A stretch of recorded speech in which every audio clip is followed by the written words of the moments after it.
Hello class and welcome to week 6 of Empowerment Technology. So again, this is your teacher Nathan and today we're going to explore advanced presentation skills.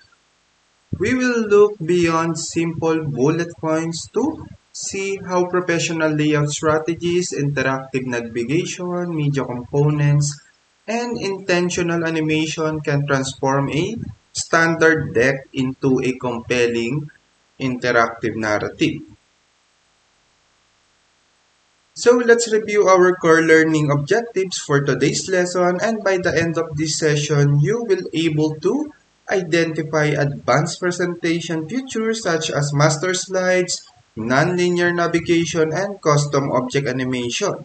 And we can also explain how this advanced tool directly enhance communication, improve viewer comprehension, and also elevate structural visual hierarchy. And lastly, we can apply these techniques by transforming an unformatted business pitch scenario into a structured, highly interactive presentation deck. So before we examine advanced slide mechanics, let's briefly reflect on three essential questions from our prior topic. So ano-ano yun? So the first one is, why is it important to organize information before presenting it? Okay, so pre-organizing content prevents cognitive overload, ensuring your audience grab your main message without feeling overwhelmed. So dito sa first question natin, importante na ino-organize natin yung information. Therefore, habang pagka pinipresent na natin siya is mag-grasp ng audience kung ano ba yung purpose ng message natin. And second, how do charts and visual helps explain information? So, visual representation convert complex datasets or abstract concepts into instantly recognizable patterns and trends. So, third, what makes a digital output easy to understand? Ito yung mga high contrast, clear visual hierarchy, consistent styling, and also intuitive layout structure. So, syempre, pag hindi maganda yung slides natin, pag hindi maayos yung information natin, pag hindi consistent yung pag-style natin, hindi siya nakaka-attract ng audience.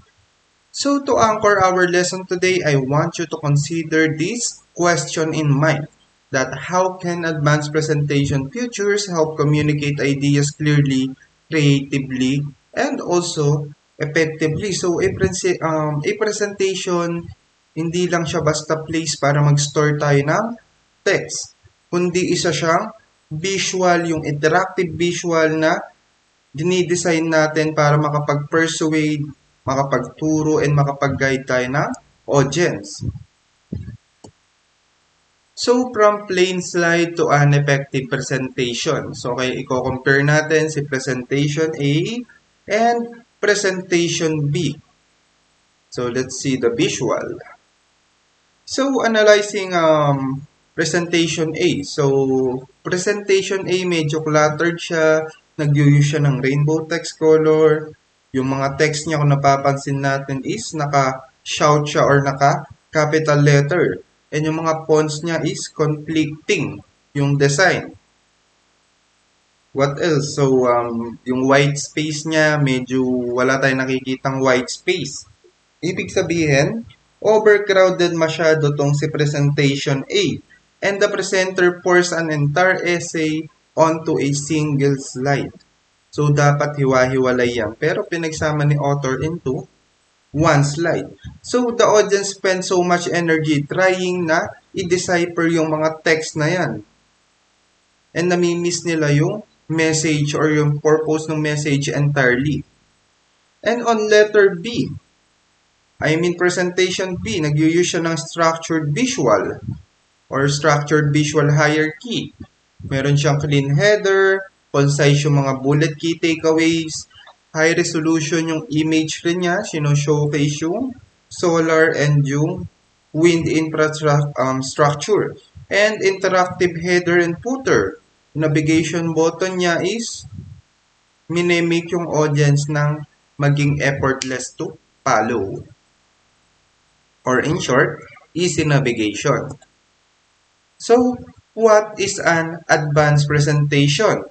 So, how do we formally define an advanced presentation? So, an advanced presentation goes beyond linear slide transition. It utilizes digital design system and also interactive features para mas ma-deliver natin yung content. So, we have those information, or we have those advanced presentation tool. Next one is, the first one is clear and organized. So, built with intentional visual priorities. Next one is being interactive, allowing viewers or presenters to move dynamically between topics or between slides. So, next one, visual appealing. So, balance siya with purposeful graphics and also yung mga white space katulad nung nasa presentation B natin na konti lang yung white space and napaka okay nung graphics niya, okay sa mata, maganda siya tingnan. Easy to navigate. So, equipped with quick links, interactive menus, and also action triggers na pag may kinlik tayong word, mapupunta siya into another slide. So, last one is audience appropriate. Style to match the tone of the subject and expectation ng mga audience about our information. So, here are primary advanced presentation features that we will cover for this lesson, or we will cover today. We have the templates and themes, which is establishing unified styles, and we also have slide transition and object animation na nagko-control ng message flow, hyperlinks and action, or navigation button. Ito yung nag-enabling ng non-linear slide movement.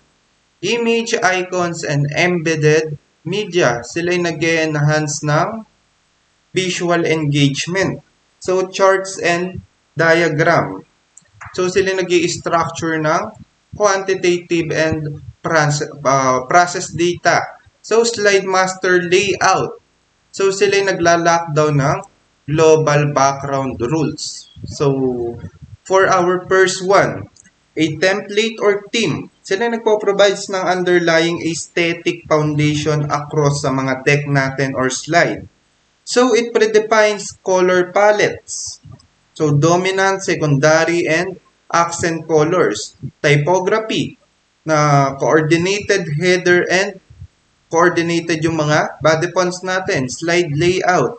Preset positions for titles, yung mga position ng body, and position ng visual and graphics.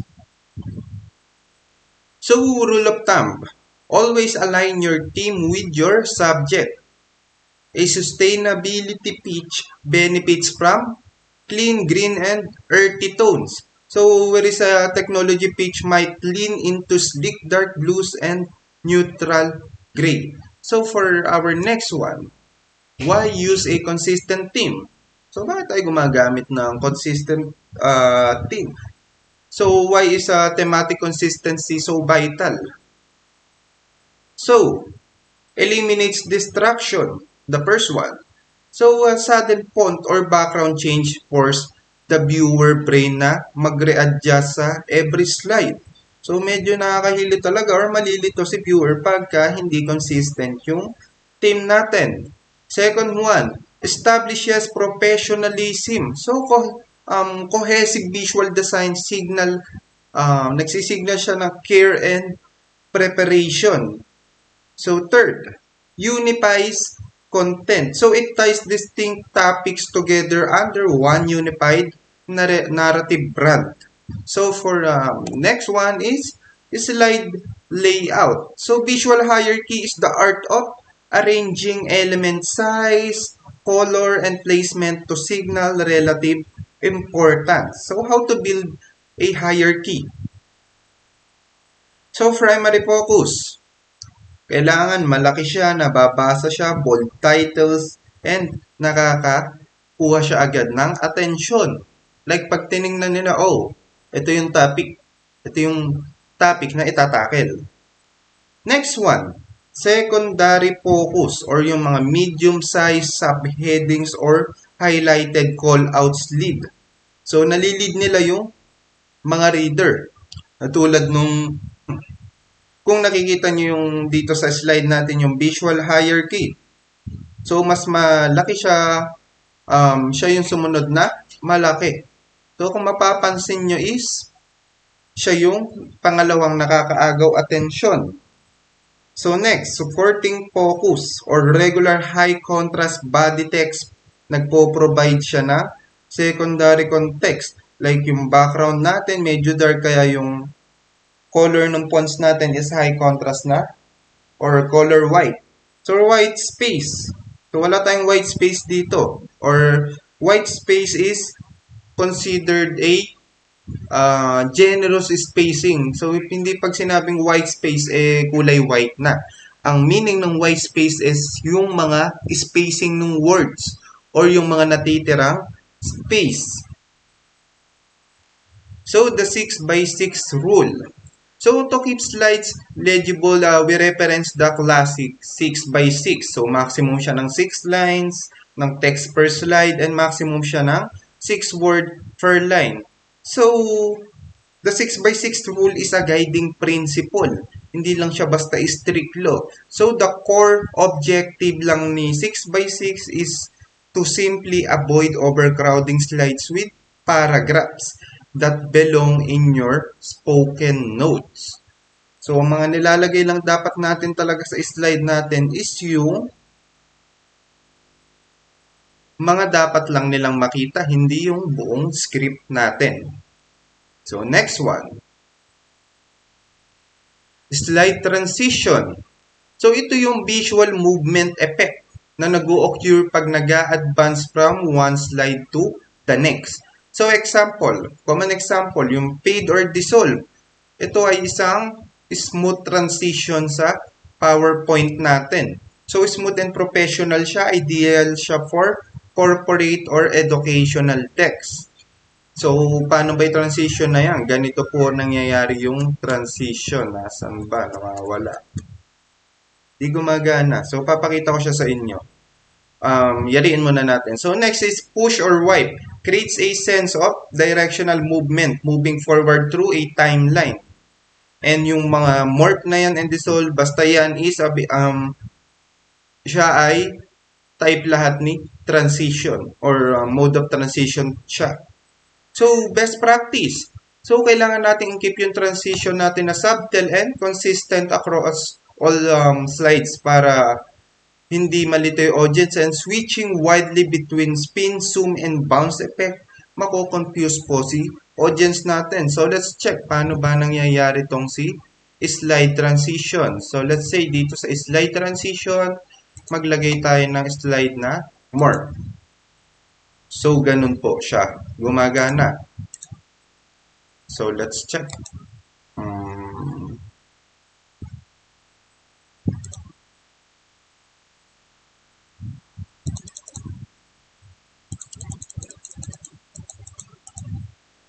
Yun, ganun gumagana si transition natin. Next one. Our next one is appropriate use of animation. So, while transition move between slides, si object animation naman kinokontrol niya how individual elements like yung mga text natin, pwede niyang paggalawin yung mga shape or image. So, we have here a 4 animation types. So, let's check. So, we have a entrance. Asan na ba yun? Malito. Ito, okay. So, entrance. Nakokontrol niya how an object arrives on screen. Like, pwede siyang mag-imply, fly out, fly in. Si emphasize or emphasis draws attention to an object already visible. Like, pinapalaki. Pwede niyang i-zoom yung mga text niya. Pwede niyang palakihin. Si exit. Siya naman yung pag-exit ng word. Like, pagyari ka ng explain yung word na yun, pwede na siyang alisin via animation.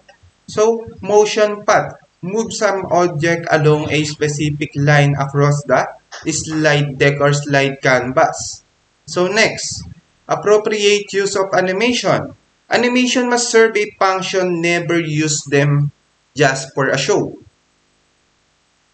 So, kailangan natin gamitin yung animation ng responsible. So, strategic reasons to animate.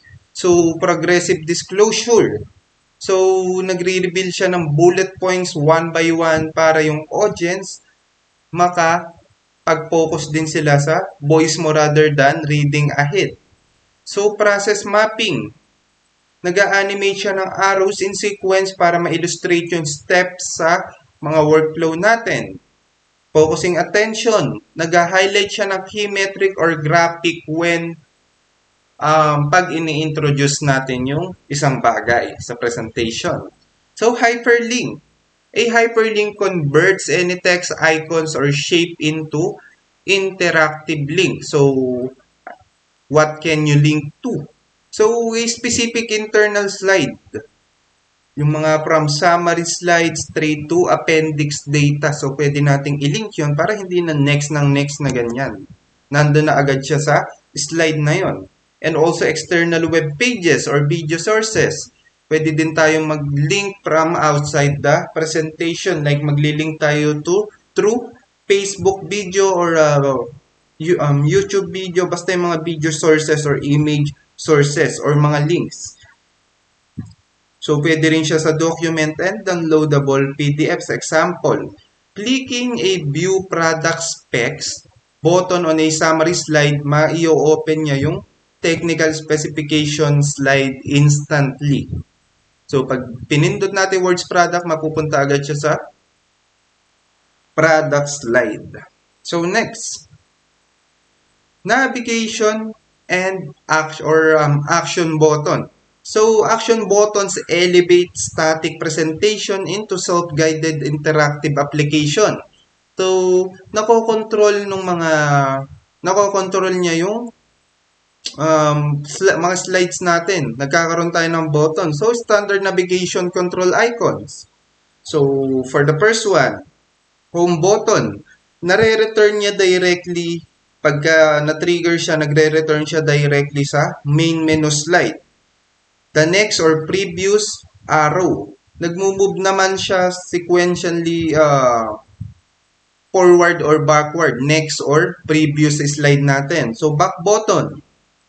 Nagre-return siya ng last view slide. And the exit button ends the presentation show or mapupunta na siya sa ending. So, menu slide. So, a menu slide acts as an interactive hub for your presentation deck. So, instead of mag-force tayo ng audience through 20 slide in linear order, a menu slide, siya ay nagpo-provides ng interactive button para sa mga key section. Katulad ng about the business, problem and opportunity, product details, target market, and financial offer. Also, the contact info. So, each section slide contains a persistent home button para ma-return. Si user pwede siya mag-return sa pinakauna or sa central hub. So, let's say meron tayo ditong menu slide. So, meron dapat diyang button para sa main menu natin. So, pagka nagka-button tayo papuntang main menu, dun sa main menu natin, nandun ulit yung mga button about the business slide, product details, and every section kailangan meron tayo home button para hindi mahirapan si user na bumalik pa or maging ma-maximize natin yung mga button natin. So, image and icons. So, visual assets replace long blocks of descriptive text. So, high-resolution image. Gumagamit siya ng matataas or sobrang linaw or relevant imagery instead na generic clip art lang para mas maging engaging yung slide natin. Vector icons. Minimalist graphics na clearly represent ng mga concept. Example, yung magnifying glass for research siya or a target market. So, key rule. Visual must support your core message. Avoid natin yung mga decorative graphics na hindi naman nag-a-add ng information. So, embedded media. So, integrating media directly into our slide keeps your audience engaged without breaking your presentation flow. Like supported formats. So, yung embedded audio clips, mga video demonstration and screen recording, or lightweight vector animation, yan yung pwede nating i-embedded. So, best practice. So, panatilihin natin yung mga media natin na short and test playback capabilities vector through animation or lightweight vector animation.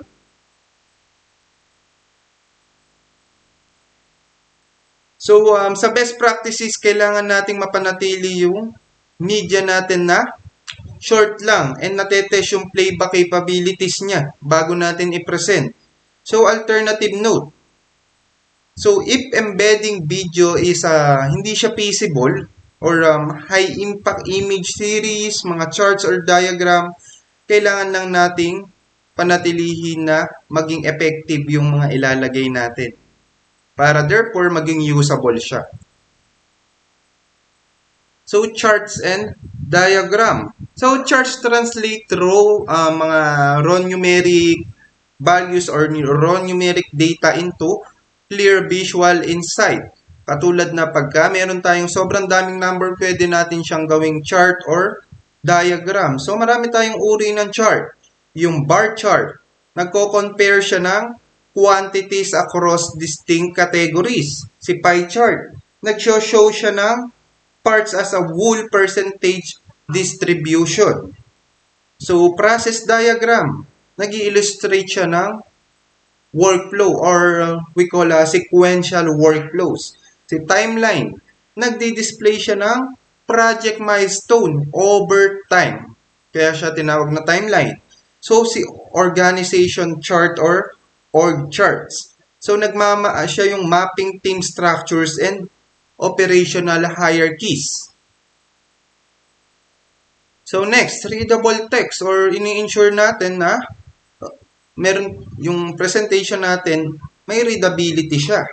So, readability is non-negotiable. So, kung yung audience nyo cannot read your slide effortlessly, your presentation fails. So, to make our presentation or text readable, gumamit tayo ng clear fonts, gumamit tayo ng large font size, and mag-use tayo ng strong color contrast.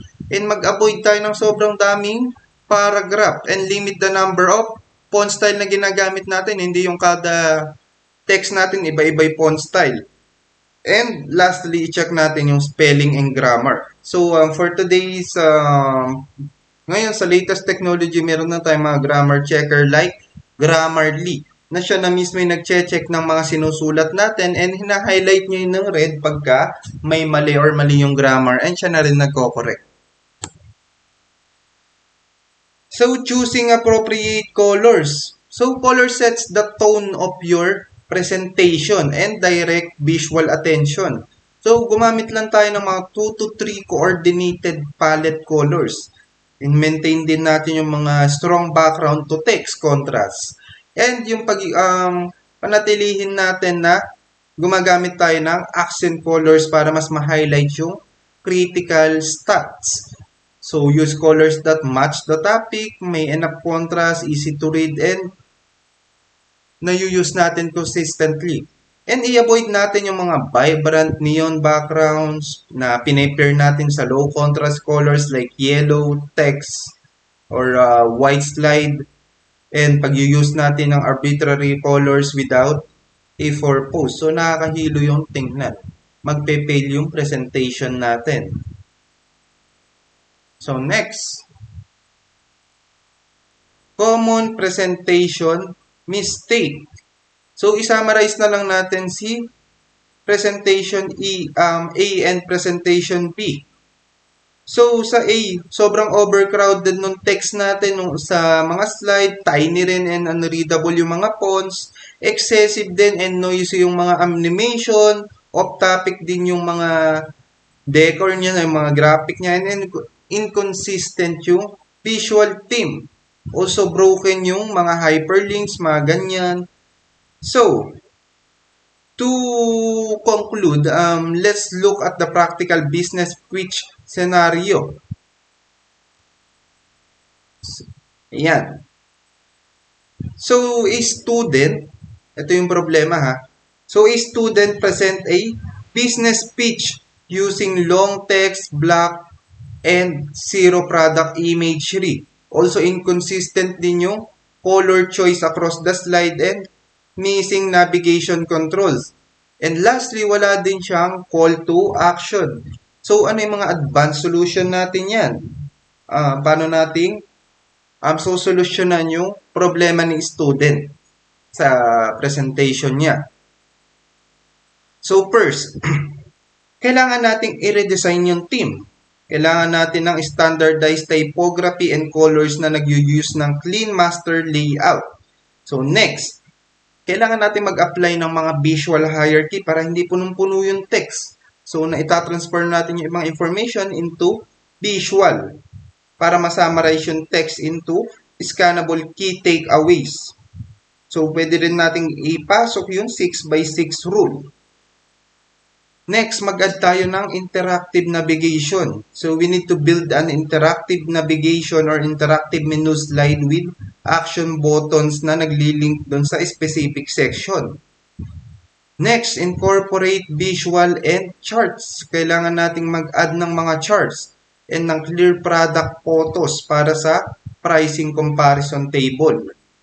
And lastly, mag-add tayo ng clear call to action. So, kailangan natin mag-conclude ng strong action-oriented final slide. So, parts of a business pitch. So, yan yung mga kailangan ng business pitch natin.